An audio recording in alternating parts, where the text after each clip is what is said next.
Orbit है जहां पर इलेक्ट्रॉन रह रहा है, उस जगह की एनर्जी को हम कैलकुलेट किस तरह से करेंगे, तो वो भी हम कैलकुलेट कर सकते हैं बोहर मॉडल को इस्तेमाल करते हुए, उसको ही मद्देनजर रखते हुए, हाइड्रोजन एटम को कंसिडर करते हुए। सो एप्लीकेशन है बोहर मॉडल का। ठीक है, देखो सबसे पहले एक इलेक्ट्रॉन की टोटल एनर्जी जो होती है वो होती है काइनेटिक एनर्जी और प्लस पोटेंशियल एनर्जी, इसके बराबर। ठीक है, अच्छा अब ये कि इसकी काइनेटिक एनर्जी हमें पता है कि हाफ mv² होती है। काइनेटिक एनर्जी जब इलेक्ट्रॉन मोशन में होता है उसकी एनर्जी जो होती है उसको हम काइनेटिक एनर्जी कहते हैं, और वो काइनेटिक एनर्जी बराबर होती है हाफ mv² की। ये हम पढ़ चुके हैं फिजिक्स में। ठीक है, अब पोटेंशियल एनर्जी जो है ये हमको पता है कि ये बराबर पोटेंशियल एनर्जी फिजिक्स में जो हम पढ़ चुके हैं वो बराबर होती है फोर्स मल्टीप्लाइड बाय डिस्टेंस की। ठीक है, जो इक्वेशन आप 9th में पढ़ चुके हो, potential energy is equal to mgh, mass, gravitational acceleration और हाइट। तो वो होता तब था जब किसी बॉडी पर कोई फोर्स अप्लाई होता, उसकी पोजीशन को चेंज कर लेता था और उसके डिस्टेंस को भी चेंज कर लेता था, तो जो वर्क उस पर हो जाता उसको हम पोटेंशियल एनर्जी कहते थे। तो potential energy is equal to force multiplied by distance. अब यहां पर जरा सा गौर करो, देखो ये मेरे साथ है एक न्यूक्लियस जिसके इर्द गिर्द ये इलाका है जहां तक इसके ऑर्बिटल्स मौजूद है, ऑर्बिट्स मौजूद है। ठीक है, अब इलेक्ट्रॉन यहां पर इंफिनिटी पर मौजूद है। अब इस इलेक्ट्रॉन पर मैं लगा लेता हूं फोर्स। ठीक है, और इस इलेक्ट्रॉन को ले आता हूं इस ऑर्बिट के अंदर, एटम के अंदर।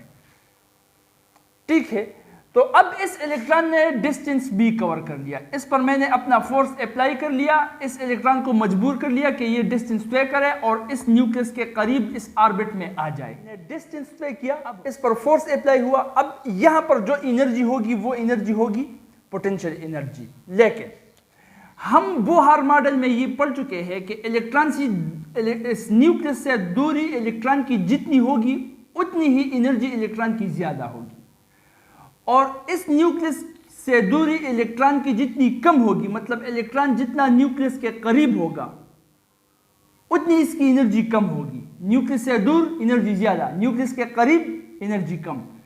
इस इलेक्ट्रॉन को हम न्यूक्लियस के करीब ला रहे हैं, तो इसका मतलब इसकी एनर्जी कम होती जाएगी। इसलिए इस फोर्स से पहले हम माइनस का निशान लगाएंगे, नेगेटिव साइन लगाएंगे। ठीक है, अब जहां तक फोर्स की बात है तो फोर्स इससे पहले डिराइवेशन ऑफ रेडियस में हम पढ़ चुके हैं अट्रैक्शन ऑफ फोर्स, न्यूक्लियस और इलेक्ट्रॉन के बीच force of attraction, coulombic force of attraction, वो बराबर है किस चीज का, इससे पहले हम पढ़ चुके हैं, वो है ZE² डिवाइडेड बाय 4πε0r²। यहां पर ये माइनस साइन है, लगा लेंगे, तो फोर्स की वैल्यू मैंने लगा दी। मल्टीप्लाइड बाय डिस्टेंस को हम दिखाते हैं r से, तो r में लगाऊंगा। बात समझ में आ रही है यहां तक? ठीक है, अब ये r इस r के साथ एक, यहां पर 2r है, r² है, तो ये एक r इस r के साथ खत्म हो जाएगा, तो पोटेंशियल एनर्जी जो बच रही है वो हो जाएगी -ZE² डिवाइडेड बाय 4πε0। ये हुई पोटेंशियल एनर्जी। ये पोटेंशियल एनर्जी की वैल्यू, ये काइनेटिक एनर्जी की वैल्यू, इलेक्ट्रॉन की जो एनर्जी है वो टोटल एनर्जी है, वो kinetic energy plus potential energy के बराबर होती है। सो हम यहां पर वो लगा लेंगे कि E is equal to kinetic energy is half mv², we know that, और प्लस पोटेंशियल एनर्जी जो है वो माइनस के साथ मल्टीप्लाई हो जाएगी, तो माइनस बन जाएगा -ZE² डिवाइडेड बाय 4πε0। यहां पर r भी है, सॉरी r। ठीक है, अच्छा, अब ये mv², इससे पहले हम डिराइवेशन ऑफ रेडियस में पढ़ चुके हैं कि mv² की वैल्यू है ZE² डिवाइडेड बाय 4πε0r। याद है आपको? जब एक इलेक्ट्रॉन दायरे में घूम रहा है तो हमने कहा था कि इसका सेंट्रीफ्यूगल फोर्स इसका सेंट्रीपिटल फोर्स के बराबर है, और सेंट्रीफ्यूगल फोर्स जो इसका था वो था mv² divided by r। Centripetal force जो कि कूलम्बिक फोर्स था वो था ZE² डिवाइडेड बाय 4πε0r²। अब ये r स्क्वायर के साथ खत्म हो जाता है, ये आर बच जाता है, तो एम वी स्क्वायर की वैल्यू क्या बन गई, Z square divided by 4 pi epsilon naught. ये हम डेरिवेशन ऑफ रेडियस पहले लेक्चर में पढ़ चुके हैं, ठीक है। तो M V square is equal to Z square divided by 4 pi epsilon naught R. इस एम वी स्क्वायर की ये वैल्यू यहां पर हम पुट कर देंगे, तो E is equal to half into Z square divided by 4 pi epsilon naught r और minus Z square divided by 4 pi epsilon naught r. बात समझ में आ रही है? अब देखो यहां पर गौर कर लेना, आपके बुक में, आपके किताब में यहां कैलकुलेशन नहीं दी गई है, सीधा जंप मारकर जो कैलकुलेशन आ रही है वो स्टेटमेंट सीधा लिखा गया है। लेकिन ज़्यादातर स्टूडेंट्स इसमें कंफ्यूज हो जाते हैं कि ये कैलकुलेशंस इन्होंने किया कैसे। तो वो कैलकुलेशंस मैं करके दिखाता हूँ, गौर से देख लेना ताकि समझ में आ जाए, क्योंकि किताब के अंदर वो नहीं है, ठीक है। इस 2 को इसके साथ मैं मल्टीप्लाई कर लूँगा, क्या बन जाएगा, Z square divided by 8 pi epsilon naught R minus Z square, ये बन जाएगा 4 पाई एप्सिलॉन नॉट आर अपनी जगह। अब इसकी अगर हम एलसीएम ले लें, यहाँ पर हम क्या करेंगे, जब फ्रैक्शंस की सब्ट्रैक्शन हम करते हैं तो एलसीएम लेते हैं। डिनोमिनेटर की जब हम एलसीएम लेते हैं तो जो सबसे बड़ा होता है उमूमन वही एलसीएम आ जाता है। तो इसका एलसीएम आ जाएगा 8 पाई एप्सिलॉन नॉट आर, इन दोनों का एलसीएम, ठीक है। अब हम क्या करेंगे, एलसीएम में हम क्या करते हैं, डिनोमिनेटर को इस ऐसे फैक्टर में ज़रब देते हैं, मल्टीप्लाई करते हैं जिससे ये डिनोमिनेटर आ जाए, और उस जवाब को फिर नोमिनेटर के साथ मल्टीप्लाई कर लेते हैं, तो जो आ जाता है वो यहाँ पर लगा लेते हैं, या सिंपल टर्म्स में इस डिनोमिनेटर को इस पर तकसीम कर लेते हैं, जो आ जाता है उसको इसके साथ मल्टीप्लाई करके यहाँ पर लगा लेते हैं। सो 8 पाई एप्सिलॉन नॉट आर को अगर 1 के साथ हम मल्टीप्लाई करें तो 8 पाई एप्सिलॉन नॉट आर आ जाएगा, और 1 को अगर फिर जेड ई स्क्वायर के साथ मल्टीप्लाई करें तो जेड ई स्क्वायर ही आ जाएगा, ठीक है। 4 पाई एप्सिलॉन नॉट आर को अगर हम 2 के साथ मल्टीप्लाई करें तो 8 पाई एप्सिलॉन नॉट आर आ जाएगा 2 के साथ, और उस 2 को फिर जेड स्क्वायर के साथ मल्टीप्लाई करें तो माइनस 2 जेड स्क्वायर आ जाएगा। तो ये बन जाएगा E is equal to Z square minus 2 Z square, बन जाएगा minus Z square divided by 8 pi epsilon naught अपनी जगह।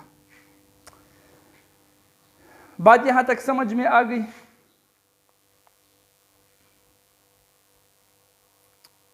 ठीक है। अब यहां पर जो आर की वैल्यू है वो हम लगा लेंगे। आर की वैल्यू क्या है, ये हम इससे पहले जो है डेरिवेशन ऑफ रेडियस में वो कैलकुलेट कर चुके हैं, यहां पर मैं लिख लेता हूं, ठीक है।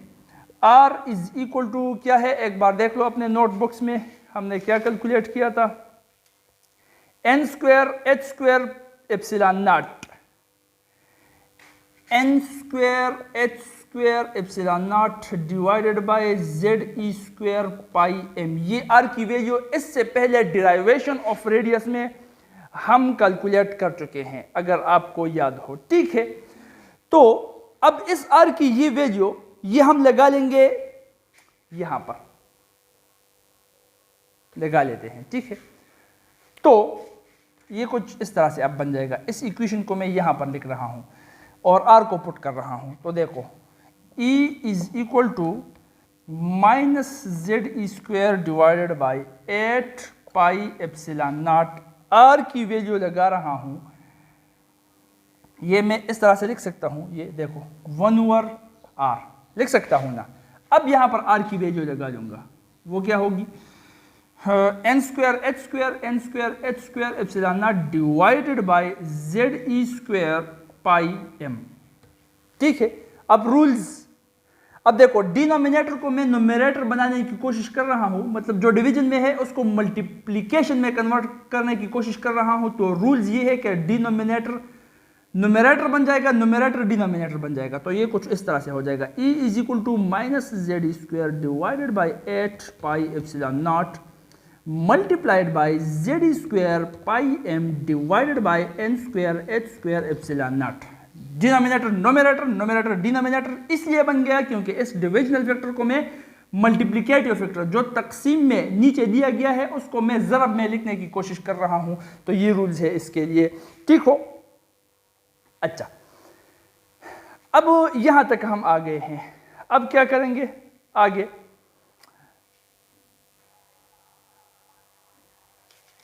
देखो इसमें जो कांस्टेंट्स है जो कैंसिल हो रहे हैं, सबसे पहले तो वो कैंसिल करो, पाई पाई के साथ कैंसिल, और कुछ कैंसिल हो रहा है, नहीं हो रहा, ठीक है। तो अब क्या बन जाएगा, अब मल्टीप्लाई करो इसको, ये बन जाएगा E is equal to minus Z square E4 और m divided by 8 epsilon naught square n square और h स्क्वेयर, ये बन जाएगा, ठीक है। अब इसको लिख लेते हैं यहां पर। अच्छा, इसमें से जो कांस्टेंट है उसको जुदा कर लेंगे। E इज इक्वल टू सिर्फ Z और N, ये एटॉमिक नंबर है और ये ऑर्बिट नंबर है, इसको निकाल लेंगे, बाकी सब कांस्टेंट है। E4m divided bye minus E4m divided by 8 epsilon naught square h square multiplied by Z square divided by n square, इसको निकाल लेंगे क्योंकि ऑर्बिट कोई भी हो सकता है, n तब्दील हो सकता है, जिस ऑर्बिट की हम एनर्जी तब कैलकुलेट करना चाहे वही ऑर्बिट हम लगा सकते हैं, बाकी सब के सब जो है वो कांस्टेंट है। E4m 8 epsilon naught square h square. अब हमको पता है कि बोहर का ये एक्सपेरिमेंट जो नील बोहर कर रहा था हम कर रहे हैं, वो हम हाइड्रोजन के ऊपर कर रहे हैं। हाइड्रोजन का एटॉमिक नंबर है 1 और एटॉमिक नंबर 1 अगर हम यहाँ पर लगा दें तो उससे वही 1 आ जाएगा, 1 स्क्वायर इज इक्वल टू 1, तो यहाँ पर मैं 1 लगा लूंगा, ठीक है। अब E4m, E की वैल्यू ये सब कांस्टेंट है, इससे पहले हम कर चुके हैं 1.602 × 10 to the power minus 19 coulomb, m की value 9.11 × 10 to the power minus 31 kilogram, 8 है, epsilon not vacuum permittivity value है 8.85 × 10 to the power minus 12 coulomb square पर न्यूटन पर मीटर स्क्वायर, और h है Planck's constant 6.64 × 10 to the power minus 34। तो ये सब अगर हम लगा लेंगे तो इससे आ जाएगा 2.818 × 10 to the power minus 18, हाँ बिल्कुल 2.18 × 10 to the power minus 18 joule पर atom multiplied by 1/n square. अच्छा, ये जाउल पर एटम है, अगर हम किलो जाउल पर मोल में इसको तब्दील करना चाहे तो इसको 2.18 × 10 to the power minus 18 को मल्टीप्लाई करेंगे 6.023 × 10 to the power 23 से, क्योंकि एक मोल के अंदर इतने एटम्स होते हैं, डिवाइडेड बाय 1 किलो जूल के अंदर 1000 जूल होते हैं, तो 1000 पर इसको तकसीम कर देंगे तो ये हमारे साथ बन जाएगा किलो जूल पर मोल, जो कि आएगा -1312.36 किलो जूल पर मोल अब हो जाएगा, ठीक है, मल्टीप्लाइड बाय 1/n स्क्वायर। अब ये वो इक्वेशन है जिसके जरिए आप एनर्जी आसानी के साथ कैलकुलेट कर सकते हो। क्यों नहीं कर सकते? इक्वेशन क्या है? E is equal to -1312.36 kilo joule per mole multiplied by 1/n square. अब जिस भी ऑर्बिट की एनर्जी कैलकुलेशन करनी हो आपको, जिस भी ऑर्बिट की एनर्जी को कैलकुलेट करनी हो आपको, न्यूमेरिकल में कोई ऑर्बिट्स के नंबर दिए गए हैं और आपसे पूछा जा रहा है, मांगा जा रहा है कि इस ऑर्बिट की एनर्जी कितनी होगी, बस उस ऑर्बिट का number, for example orbit number 3 है, 4 है, 5 है, उस ऑर्बिट का नंबर उठा लो, यहां पर n स्क्वायर में पुट कर दो, बाकी -1312.36 किलो जूल वो उसी ऑर्बिट के नंबर पर तकसीम कर दो, जो वैल्यू आपके साथ आएगी उतनी ही किलो जूल पर मोल उस ऑर्बिट की एनर्जी होगी। मतलब सिर्फ ऑर्बिट का नंबर यहां पर पुट करना है। तो न्यूमेरिकल्स जो आपकी किताब में इससे आगे दिए गए हैं उस पर प्रैक्टिस कर लेना, ऑर्बिट नंबर सिर्फ यहां पर पुट करना है। दिक्कत फिर अगर आ गई आपको तो फिर पूछ लेना, ठीक है। अब अगर हम डिफरेंस ऑफ एनर्जी को कैलकुलेट करें, मतलब ये E है, डेल्टा E को कैलकुलेट करना चाहे तो डेल्टा E होगा E2 - E1, ठीक है। सिंपल अल्फाज में मैं ये कह सकता हूं E2 - E1 के ये E1 E2 लिख लेता हूं। Delta E is equal to E2 क्या होगा? -E4m divided by 8 epsilon naught square h square, और into 1/n2 square minus E1 क्या होगा? E minus into minus E4m divided by 8 epsilon naught square H square into 1 over n1 square. अब minus minus के साथ multiply हो जाएगा, क्या बन जाएगा? प्लस, प्लस बन गया। अब ये वाला प्लस फैक्टर इसको मैं पहले ले आता हूं, ये वाला माइनस फैक्टर है इसको मैं बाद में लिख लेता हूं, ठीक है। तो ये बन जाएगा delta E is equal to, ये और ये कॉमन है तो इसको कॉमन भी ले लूंगा, E four m divided by 8 epsilon naught square H square. यहाँ दोनों में कॉमन है तो कॉमन मैंने ले लिया, divided by 1 over n2 square के साथ माइनस है, 1 ओवर n1 स्क्वायर के साथ प्लस है, तो ये बन जाएगा 1 over n1 square minus 1 over n2 square. तो इस तरह से दो ऑर्बिट्स के दरमियान एनर्जी डिफरेंस क्या है वो हम इस तरह से कैलकुलेट कर सकते हैं। फॉर एग्जांपल आपसे मांगा जा रहा है न्यूमेरिकल में कि calculate the energy difference between the orbit 5th and 6th। छठे ऑर्बिट और पांचवें ऑर्बिट के दरमियान एनर्जी डिफरेंस कितना है कैलकुलेट करो, तो वो आप यहां पर लिख लेना, ठीक है। इलेक्ट्रॉन कहां से कहां जा रहा है, जहां से जा रहा है वो 1 है, जहां पर जा रहा है वो 2 है। 6th और 5th है तो यहां पर 6th और 5th लिख लो, और बाकी ये कांस्टेंट है, इसकी हमको वैल्यू पता है कि -1312.36 kilo joule, -1312.36 kilo joule per मोल। यहाँ पर ऑर्बिट नंबर लगा लोगे, कैलकुलेट कर लोगे, जो आपके साथ आ रहा है उतना ही energy difference kilo joule per mole में, उतना ही एनर्जी डिफरेंस दोनों ऑर्बिट्स के दरमियान मौजूद है। समझ में आ रहा है या नहीं? ठीक है। अच्छा, इसके बाद अब कर लेते हैं, ये हुआ एनर्जी डेरिवेशन। हमने एनर्जी को डिराइव किया कि किस तरह से किसी ऑर्बिट की एनर्जी को हम कैलकुलेट करेंगे। इसके बाद हम चलो कैलकुलेट कर लेते हैं अब फ्रीक्वेंसी को। फ्रीक्वेंसी को हम किस तरह से कैलकुलेट करेंगे, ठीक है। नंबर 3 है डिराइवेशन ऑफ फ्रीक्वेंसी। फ्रीक्वेंसी को हम किस तरह से मालूम करेंगे, ठीक है। अब देखो, हमें पता है कि प्लैंक्स क्वांटम थ्योरी को अगर हम स्टडी करें तो प्लैंक्स क्वांटम थ्योरी से हमें पता चलता है कि energy difference delta E is equal to h nu. और ये बात हमको बोहर मॉडल में भी बोहर ने बताई थी कि दो ऑर्बिट्स के दरमियान एनर्जी डिफरेंस जो है वो होगा E2 - E1, या इसको हम प्लैंक्स क्वांटम थ्योरी से भी कैलकुलेट कर सकते हैं। और प्लैंक्स क्वांटम थ्योरी कहती है कि delta E is equal to h nu. Nu frequency है, h प्लैंक्स कांस्टेंट है, ठीक है। अब हमको पता है कि delta E is equal to h nu, लेकिन हमको ये भी पता है कि delta E is equal to E four m divided by 8 epsilon naught square h square 1 over n1 square minus 1 over n2 square. तो लेफ्ट साइड दोनों के बराबर है, तो इसका मतलब राइट साइड भी बराबर होगा। तो मैं लिख लेता हूं right side, h nu is equal to वो वाला right side, E four m divided by 8 epsilon naught square h square into 1 over n1 square minus 1 over n2। बात समझ में आ रही है? अब चूंकि हमको फ्रीक्वेंसी कैलकुलेट करनी है तो सिंपल सी बात है, फ्रीक्वेंसी को यहां पर छोड़ दो। यहां पर जो h प्लैंक्स कांस्टेंट है इसको इस पार ले आओ, यहां पर ऊपर है, यहां नीचे डिनोमिनेटर में आ जाएगा, तो बन जाएगा nu is equal to E four m divided by 8 epsilon naught square h square था, एक h ये आएगा, h क्यूब हो जाएगा into 1 over n1 square minus 1 over n2 square. इससे हम कैलकुलेट कर सकते हैं फ्रीक्वेंसी को। इसकी वैल्यू वो हमको दी गई है, हमने कैलकुलेट करी है -1312.36 किलो जूल। यहाँ पर सिर्फ आपको ऑर्बिट के नंबर पुट करने हैं, आपको फ्रीक्वेंसी पता लग जाएगा कि किस ऑर्बिट की कौन सी फ्रीक्वेंसी है या फ्रीक्वेंसी डिफरेंस दो ऑर्बिट्स के दरमियान कितनी है। आसानी के साथ कैलकुलेट कर सकते हो, ठीक है। अच्छा, अब वेव नंबर को कैलकुलेट करना है।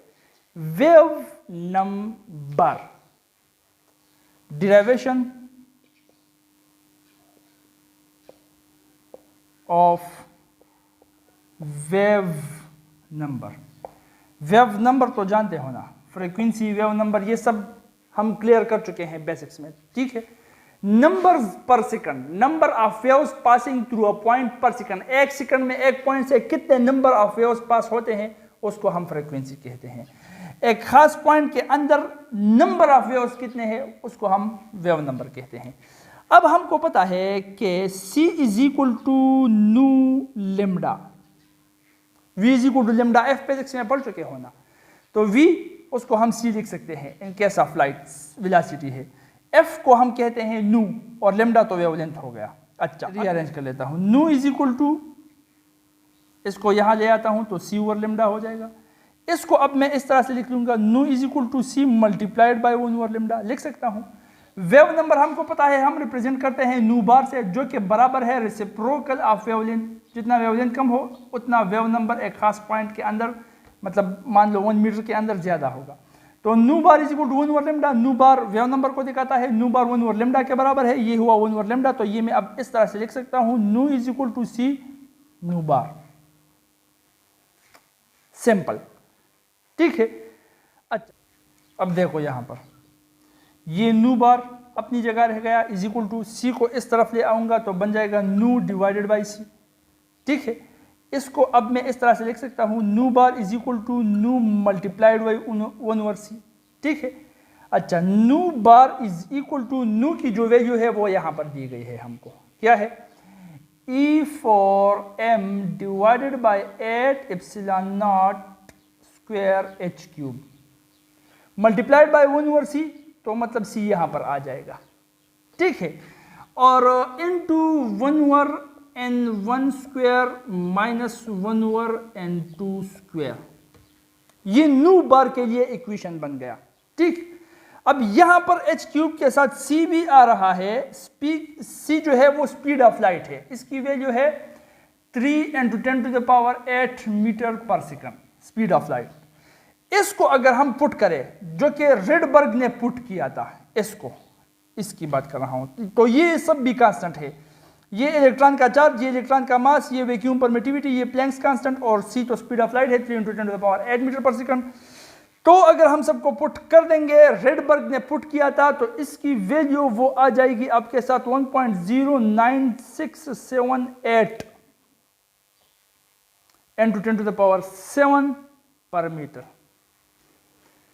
R is equal to 1.09678 × 10⁷ per metre, पर मीटर मतलब वेव नंबर है, इसलिए रेडबर्ग ने कैलकुलेट किया था, इसलिए इसको हम कहते हैं रेडबर्ग कांस्टेंट। तो या यहां पर हम लिख सकते हैं इस तरह से कि नू बार इज इक्वल टू, इसकी जगह वैल्यू लिख दिया 1.09678 × 10⁷ per metre into 1 over n1 square minus 1 over n2 square.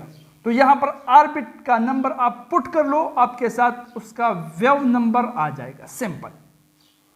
तो इस तरह से हम वेव नंबर को भी कैलकुलेट कर सकते हैं। ये थे कुछ एप्लीकेशन बोहर मॉडल के और बहुत